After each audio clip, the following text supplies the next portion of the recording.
جن کی جوتیاں امام اعظم ابو حنیفہ جیسے لوگ سیدھا کرتے تھے، اور امام اعظم کہتے ہیں کہ اگر 2 سال نہ ہوتے امام جعفر صادق کی صحبت کے تو نعمان ہلاک ہو گیا ہوتا. یہ امام جعفر صادق، لیکن وہ جعفر صادق جس کی صحبت کو امام اعظم اپنی کل عمر کا سرمایہ کہتے ہیں.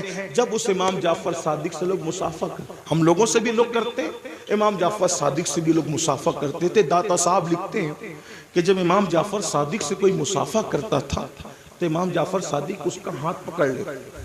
دھیان دینا، توجہ کرنا، غور سے سننا اور پھر سوچنا اس پر کہ ہم کہاں ہیں. امام جعفر صادق جس کے نسب میں کسی کو کوئی اختلاف نہیں، جی اتنا مضبوط سلسلۃ الذہب ہے کہ جعفر صادق بیٹے ہیں امام محمد باقر کے، وہ بیٹے امام زین العابدین کے، وہ بیٹے امام حسین کے، اور وہ بیٹے ہیں حضرت مولا علی کے، اور وہ شوہر سیدہ فاطمہ کے، اور وہ شہزادی رسول اللہ کی. یہ سلسلۃ الذہب ان کا نسب نامہ ہے.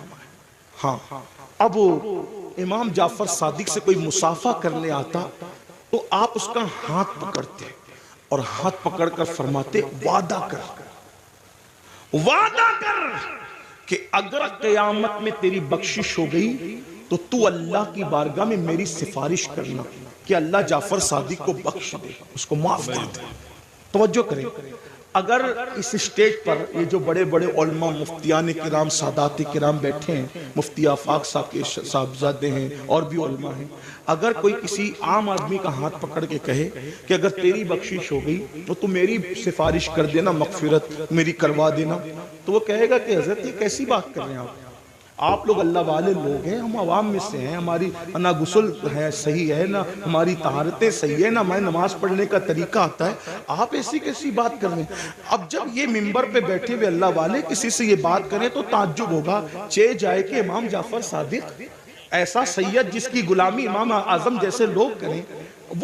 وہ جو ہے علم کے معاملے میں ان جیسا ان کے دور میں کوئی نہیں تھا، تقوی کے معاملے میں ان جیسا کوئی متقی نہیں تھا، عبادت کے معاملے میں ان جیسا کوئی عابد ان کے دور میں نہیں تھا، اور وہ لوگوں کا ہاتھ پکڑ کے کہتے وعدہ کرو کہ اگر تمہاری بخشش ہو گئی تو تم میری سفارش کرنا، میری مغفرت کروانا، میری سفارش کرنا، شفاعت کرنا. وہ لوگ پلٹ کے کہتے امام آپ تو سید ہیں، سید آپ تو سید آل رسول ہیں، ہم آپ کی کیا سفارش کریں گے، آپ کے نانا شفیع المذنبین ہیں. تو امام جعفر صادق روتے ہوئے جواب دیتے رونا تو یہی ہے کہ ہم سید ہیں. توجہ کریں، کہتے رونا تو یہی ہے کہ ہم سید ہیں، کیونکہ ہم اس بات سے ڈرتے ہیں کہ ہمارے نانا کو ہم منہ کیا دکھائیں گے. نانا کو منہ دکھانے کی ہمت نہیں ہے قیامت کے دن. یہ حال ہے ان کا جن کی سیادت پر، امامت پر، قیادت پر، تقوی پر، زہد پر پوری امت کا اتفاق ہے. وہ قیامت کے دن سے اتنے لرزہ بر اندام ہے، اور یہاں جنہیں غسل بھی نہیں آتا، وضو بھی نہیں آتا، جمعہ کی 2 رکعت پڑھ کے مسجد سے ایسے بھاگتے ہیں جیسے اسکول سے چھٹی ہونے پر اسکول کے بچے بھاگتے ہیں. یہ حالت ہے، اور اس کے بعد ہم جنت کے ٹھیکیدار بنے. مولانا ہم جنت میں نہ جائیں گے تو کون جائے گا؟ بڑی معذرت کے ساتھ وہاں پھر دیکھا جائے گا کہ کیا ہوگا، اور وہاں پچھتانے سے کام نہیں چلے گا.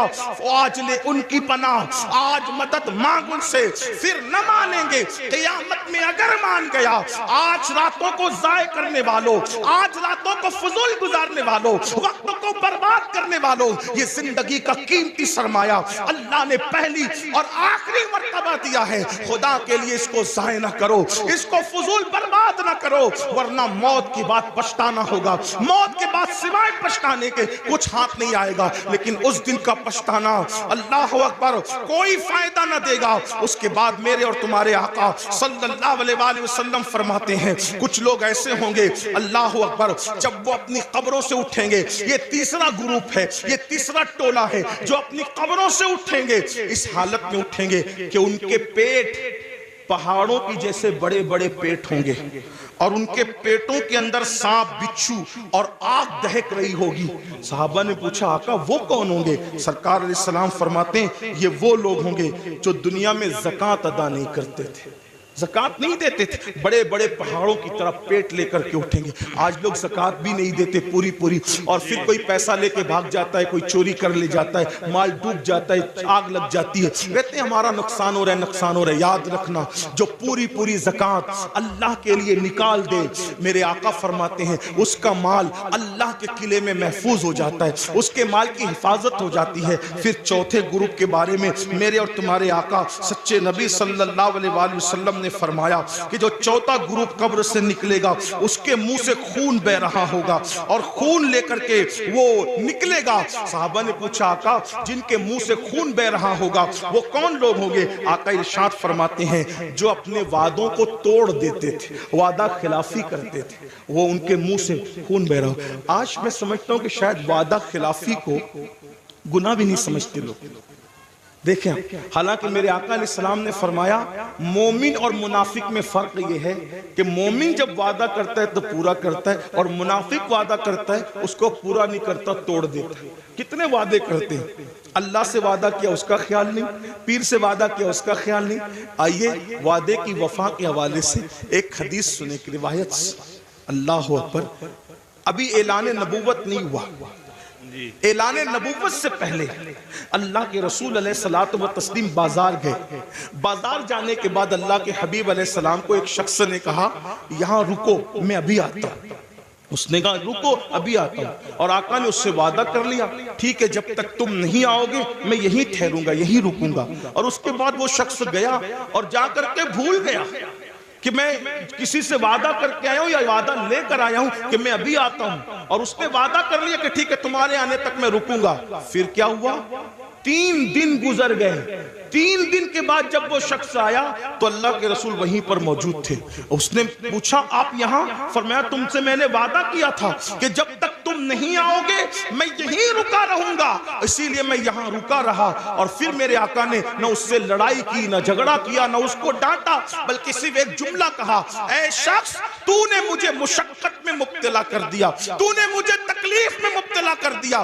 یہ اعلان نبوت سے پہلے کا وعدے کا وفا کرنا تھا. جب میرے آقا نے نبوت کا اعلان کیا تو یہی واقعہ اس شخص کے ایمان لانے کا سبب بن گیا کہ جو شخص انسان سے کیا ہوا وعدہ اس کے ساتھ بے وفائی نہیں کرتا وہ جھوٹا نہیں ہو سکتا، وہ سچا ہے. تو جو وعدے کے خلاف کرے. آج تو یہ بھی ہوتا ہے کہ کسی لڑکی سے پیار کی بات کی، محبت کی بات کی، افیئر کی بات کی، رشتے کی بات کی، اور پھر کہا تیرے ساتھ شادی کریں گے، اور پھر شادی کے نام پہ اس کا شباب لوٹ لیا، اس کے ساتھ زنا کر لیا، اس کے ساتھ ساری رنگریلیاں منا لی، سارا کھیل کود کر لیا، اور اس کے بعد کہا اب تیرے ساتھ شادی نہیں کریں گے کیونکہ تو اس قابل نہیں ہے، تیرے اندر یہ عیب ہے، یہ عیب ہے، یہ عیب ہے. یاد رکھنا کسی پہ ظلم کرنے والوں اچھی طرح یاد رکھنا پہلی بات تو افیئر کرنا جائز نہ تھا، پہلی بات تو ناجائز تعلقات کرنا جائز نہ تھے، پہلی بات تو کسی لڑکی سے دوستی کرنا جائز نہ تھی، اور اگر کی تھی اور وعدہ کیا تھا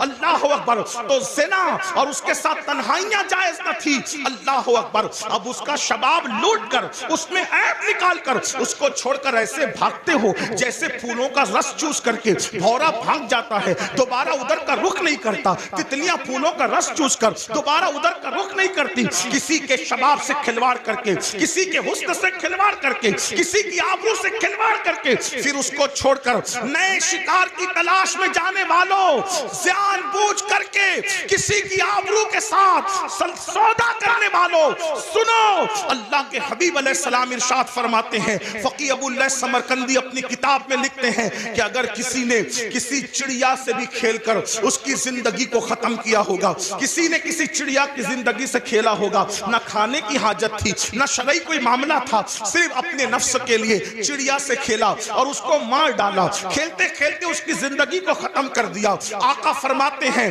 وہ مری ہوئی چڑیا جس کی زندگی سے تم نے کھلواڑ کیا تھا جب قیامت کا دن ہوگا تو اللہ کی عدالت میں فریاد کرے گی مولا آج عدل کا دن ہے، آج انصاف کا دن ہے، مولا مجھے عدل چاہیے، اس شخص نے میری زندگی سے کھلواڑ کیا تھا۔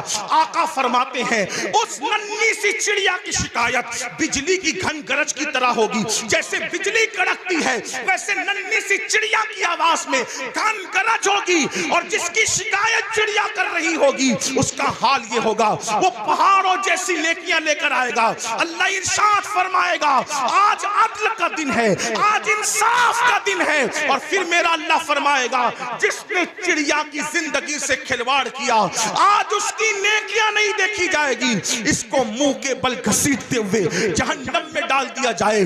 آپ سے پوچھنا چاہتا ہوں، نفس کے پجاریوں سے پوچھنا چاہتا ہوں، نفسانی خواہشات میں ڈوبے ہوئے انسانوں سے پوچھنا چاہتا ہوں، اگر کسی چھٹاک بھر کی چڑیا کی زندگی سے کھیلا ہوگا تو پہاڑوں جیسی نیکیاں رد ہو جائے گی اور انسان جہنم کا ایندھن بنے گا۔ جس نے لڑکیوں کی زندگی سے کھیلا ہوگا، آبرو سے کھیلا ہوگا، اس کا انجام کیا ہوگا؟ اللہ کے بندو، یہ دنیا ہی سب کچھ نہیں ہے، یہ دنیا کی رنگریلیاں ہی سب کچھ نہیں ہے، یہ دنیا کے مزے اور مستی سب کچھ نہیں ہے، یہ دنیا کا عیش و آرام سب کچھ نہیں ہے۔ اس دن کے بارے میں ڈرو جس دن کے بارے میں قرآن کہتا ہے یوم یقوم الروح والملائکہ صفا لا یتکلمون الا من اذن۔ اس دن جبریل امین اور سارے فرشتے اللہ کی ہیبت سے کانپتے ہوں گے، کسی میں کلام کرنے کی جرت نہیں ہوگی۔ اس دن اپنا کیا ہوگا؟ جس دن انبیاء کی زبان پہ نفسی نفسی ہوگا، اس دن اپنا کیا حال ہوگا؟ اس لیے لوگ لڑکیوں کی زندگی سے تو کھیلتے ہیں، خود کی بیوی کا اگر سالن میں نمک زیادہ ہو جائے تو طلاق دے دے، مارے پیٹے۔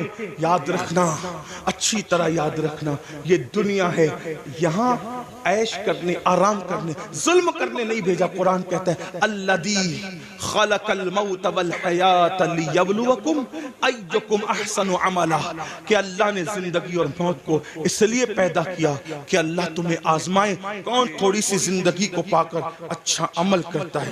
اس کے بعد اب یہ آخری بات تذکر کروں گا، اس کے بعد بات پوری کر لیں گے، اس لیے کہ وہ 12 لوگوں کا ذکر کرنے جائیں گے تو شاید رات کے 3 بجیں گے، اور میری عادت ہے اس سے پہلے کہ لوگ ذکر الہی سے اکتا جائیں ہمیں اپنی بات مکمل کرنی چاہیے، اور لوگ کہیں چپ ہو جاؤ، اس سے پہلے ہمیں خود ہی چپ ہو جانا چاہیے۔ یہ آداب محفل بھی ہے اور یہ شرافت کی نشانی بھی ہے۔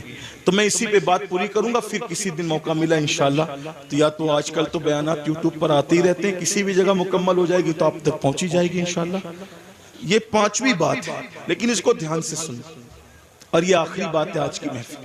اللہ کے رسول علیہ السلام فرماتے ہیں 5واں ٹولہ جب قبر سے نکلے گا تو ان کے جسم سے مردار کی بدبو آئے، مردار کی بدبو، اور وہ مردار کی بدبو لے کر کے اپنے قبر سے اٹھیں گے۔ صحابہ نے پوچھا حضور وہ کون ہوں گے؟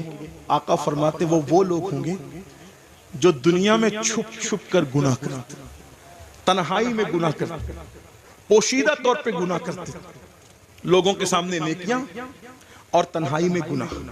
ایسے لوگوں کے لیے اللہ فرماتا ہے جو لوگوں کے سامنے نیکی کر کے تنہائی میں گناہ کریں میں ان کے ساتھ اعلان جنگ کرتا ہوں۔ اور دوسری حدیث میں آتا ہے کہ حباء منصورہ کی تفسیر کرتے ہوئے اللہ کے رسول نے خود فرمایا، آقا فرماتے ہیں صحابہ نے پوچھا حضور یہ حباء منصورہ کا مطلب کیا ہے؟ کہ اللہ ان کی نیکیوں کو ذرے کی طرح بکھیر دے گا۔ تو آقا فرماتے ہیں جو تنہائیوں میں گناہ کرتے تھے اللہ ان کی نیکیوں کو ایسے بکھیر دے گا جیسے روزون کے ذرات ہوتے ہیں جو صرف دھوپ میں نظر آتے ہیں، اتنے باریک کر دے گا اللہ، یعنی اتنی بے وقت ہو جائے گی ان کی نیکیاں کہ اللہ تعالیٰ ان کے ذرے ذرے کر دے گا، ان کی نیکی کوئی کام کی نہیں ہوگی، اور اللہ پاک ان کی نیکیوں کو رد فرمائے گا۔ وَالْعَاقِبَةُ لِلْمُتَّقِينَ، آخرت تو متقیوں کے لیے ہے۔ اس سلسلے میں حضرت زید ایک بات بیان کرتے ہیں، فرماتے ہیں میں قبرستان گیا، جب قبرستان پہنچا تو ایک درخت کو ٹیک لگا کر میں بیٹھ گیا، اس لیے کہ میں چاہتا تھا کہ قبروں کو دیکھ کر کے عبرت حاصل کروں۔ ایسے میں ٹیک لگا کے بیٹھ گیا تو میں نے کیا دیکھا، میری آنکھ لگ گئی، آنکھ لگی تو دل کی آنکھیں بیدار ہوئی، میں نے خواب دیکھا کہ لوگ اپنی اپنی قبروں سے اٹھ رہے ہیں، کسی کے اجلے لباس ہے، کسی کے میلے لباس ہے، کوئی کیسا ہے کوئی کیسا ہے، لیکن ایک شخص کو میں نے دیکھا جب وہ اس کی قبر سے اٹھا، اس کی قبر سے تو ایک ایک آسمان سے آگ کی چین زنجیر آئی اور اس کے حلق میں ڈالی گئی، اور وہ اس کے حلق سے گزرتے ہوئے پیٹ، اور پیٹ کے بعد پھر نیچے کے مقام سے وہ زنجیر نکل گئی، اور وہ چیخ رہا تھا، چلا رہا تھا، اور چیختے چلاتے کہتا تھا مجھ پر یہ کیا عذاب ہو رہا ہے؟ کیا میں نماز نہیں پڑھتا تھا؟ کیا میں روزہ نہیں رکھتا تھا؟ کیا میں رمضان شریف کے روزے نہیں رکھتا تھا؟ کیا میں نے حج نہیں کیا تھا؟ کیا میں نے عمرے نہیں کیے تھے؟ کیا میں نے صدقہ نہیں دیا تھا؟ کیا میں نے زکوٰۃ نہیں دی تھی؟ کیا میں فلاں نیک کام نہیں کرتا تھا؟ غرض کہ وہ اپنی ساری نیکیوں کو گنائے گا گنائے گا گنائے گا، اس کا مطلب وہ گنہگار نہیں تھا، وہ نیکوکار تھا، اس لیے وہ وہاں بھی نیکیوں کو گنائے گا۔ حضرت زید کہتے ہیں جب وہ اپنی نیکیوں کو گنا رہا تھا تو غیب سے آواز آئی، بندے تو ساری نیکیاں کرتا تھا، لیکن جب تو اکیلے میں اور تنہائی میں ہوتا تھا تب تو گناہ کرتا تھا، اللہ سے نہیں ڈرتا تھا۔ تو جس نے تنہائی کے اندر گناہ کیا اللہ نے اس کی